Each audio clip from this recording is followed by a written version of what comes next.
de suscribirse al programa, si ponga ya saca. ¿Cómo está formada una vértebra para decir que es una vértebra regular? Una vértebra típica. Y lo que no es típico, pues tiene que ser atípico. ¿Está bien? Si una vértebra tiene 7 características para llamarse típica, si tiene 6, tiene 8 más, es una típica. ¿Está bien? Vamos a ver qué es lo que tiene una vértebra típica. Una vértebra típica tendrá esto, esto, esto, esto, esto. Y veremos 1, el 2, el 3, el 4, el 5, el 6 y el 7. ¿Correcto? Las vértebras presentan normalmente una parte anterior que se llama cuerpo, pero todos ustedes pueden llevarse la mano acá atrás y van a sentir un montón de bolitas acá atrás, aquí, que corresponde a la parte más posterior de la vértebra, que es la punta de las apófisis espinosas. Quiere decir que la parte más posterior de tus vértebras son las apófisis espinosas, ¿de acuerdo? Y la parte anterior que no puedes palpar porque está dirigida hacia tu cuello, o hacia tu tórax, o hacia el abdomen, es el cuerpo. ¿Está bien? La parte más anterior de la vértebra será el cuerpo, la parte más posterior de la vértebra será la apófisis espinosa, la parte más alejada de la línea media serán las apófisis transversas, ¿correcto? La parte más alta serán las articulares superiores y las articulares inferiores serán las estructuras más bajas, dependiendo de qué tamaño es el cuerpo, porque el cuerpo es muy ancho como las lumbares o las vértebras lumbares. ¿Ok? Vértebra típica. Vamos a ver entonces cómo se vería.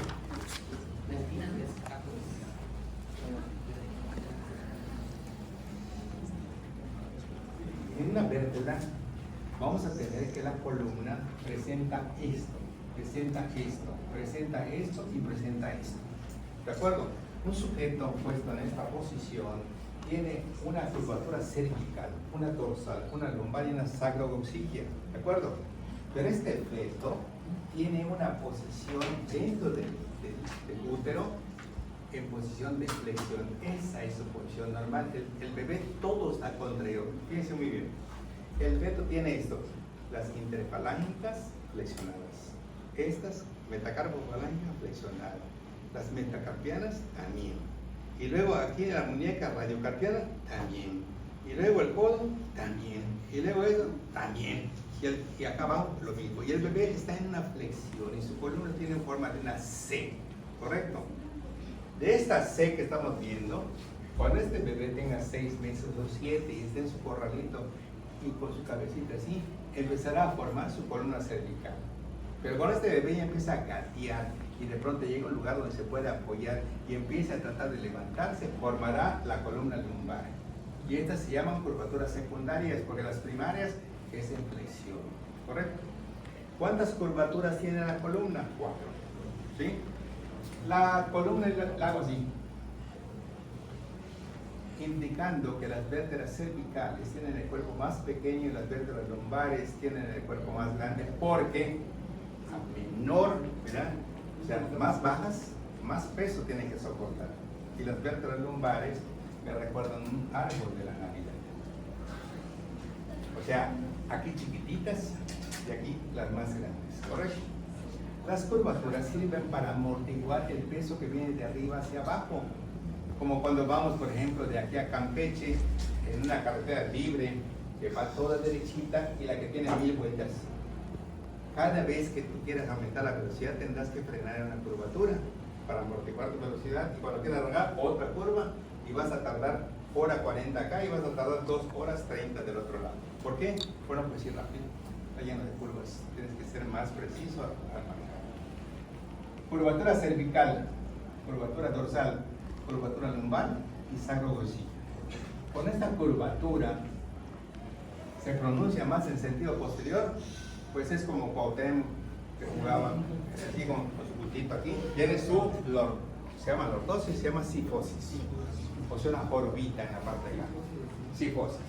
Pero cuando la mujer embarazada empieza a aumentar su matriz, y de esta matriz está así, empieza a quedar así, y empieza a quedar así, y empieza a quedar así, y empieza a quedar así. No le queda más remedio a esta paciente que se está cayendo, ¿correcto? Y entonces ella tiene que poner su eje así. Entonces forma una lordosis compensatoria, por eso se cae. Y cuando ella empieza a caminar, se va a dar cuenta que sus ejes están mal. Ya no puede ella caminar así, no puede. Tiene que separar sus piernitas para caminar así. 10 para las dos, 10 para las dos, 10 para las dos. Entonces ella estará estable separando las piernas como una cosa compensatoria de los ejes de gravedad. Lordosis compensatoria no es propio del embarazo. Un paciente cirrótico que tiene un abdomen de tamaño tendrá que hacer así. Todos los que tengan sobrepeso, un tumor de ovario, o sea, tendrán que hacer así para que no se caiga, ¿correcto?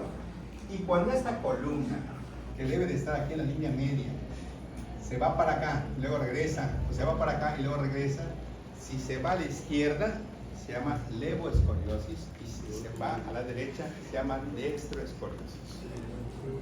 Cuando la columna dorsal se pronuncia, se llama sifosis. Cuando la columna lumbar se proyecta en sentido anterior, se llama lordosis. Y cuando la columna en su línea media se va a la izquierda o a la derecha, se llama levo a la izquierda o dextro a la derecha, escoliosis. Levo a la izquierda y dextro a la derecha. ¿Está bien?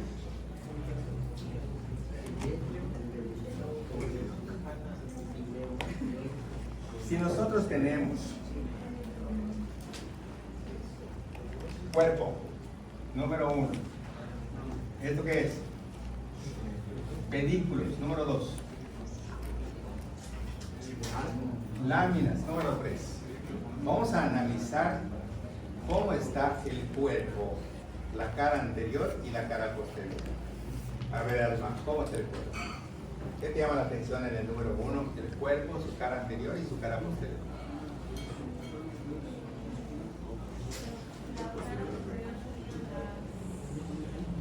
El cuerpo, el número 1, está así. Esta es la parte anterior y la parte posterior. ¿Son iguales? Entonces, ¿cuál es la diferencia? La cara posterior es plana, ¿correcto? Y la cara anterior es convexa.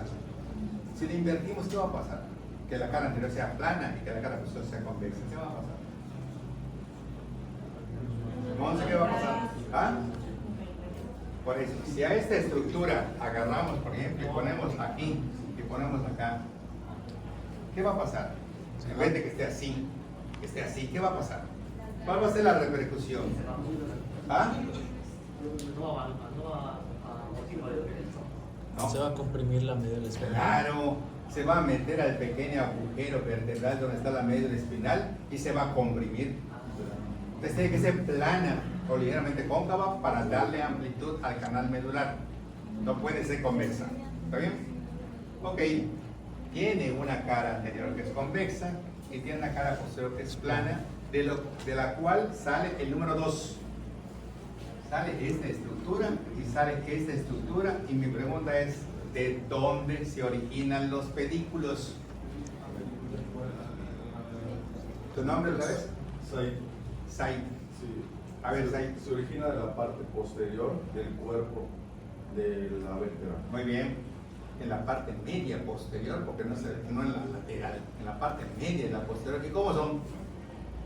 ¿Se están acercando o se están alejando?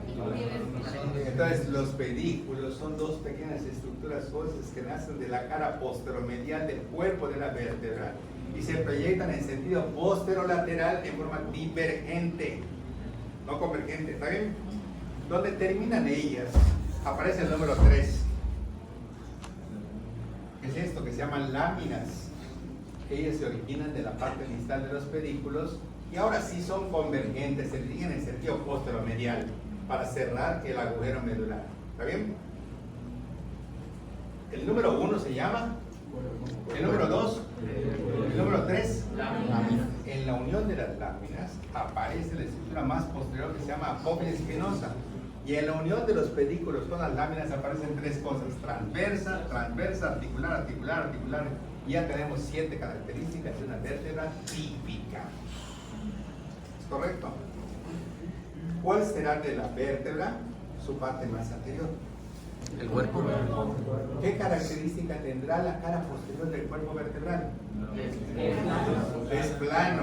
¿Qué estructura nacerá de la región posteromedial del cuerpo vertebral? Los pedículos divergentes. ¿Qué estructura será convergente para cerrar normalmente el agujero medular? Las láminas. Los pedículos con las láminas, junto con el cuerpo, nos formarán un canal medular donde alojaremos la médula espinal que mide 45 centímetros en un varón y 42 en una mujer, y que presenta 3 meninges que de afuera adentro son dura madre, aracnoides y madre con diferentes espacios. Si el espacio está por fuera de la dura madre, se llama extradural o epidural. Si está por debajo de la dura madre, subdural. La aracnoides tiene un espacio por debajo de ella, subaracnoideo. ¿Qué circula en el espacio subaracnoideo? ¿Dónde se produce el líquido cefalorraquídeo? ¿Dónde se reabsorbe el líquido cefalorraquídeo? Y a nivel del seno sagital superior, su destino será la confluencia o prensa del ófilo y saldrá por el seno lateral que bajará en la cara lateral con vaca yugo en la vaina carotidia y se encontrará con la vena subclavia para formar un tronco venoso y el otro tronco venoso, vena cava, y desembocar en el corazón conocida como PVC. ¿De acuerdo? Visión venosa central. Estamos yendo requete bien, ¿sí? O sea, ustedes están entendiendo, estamos avanzando, pasos enganchados. Mañana continuamos.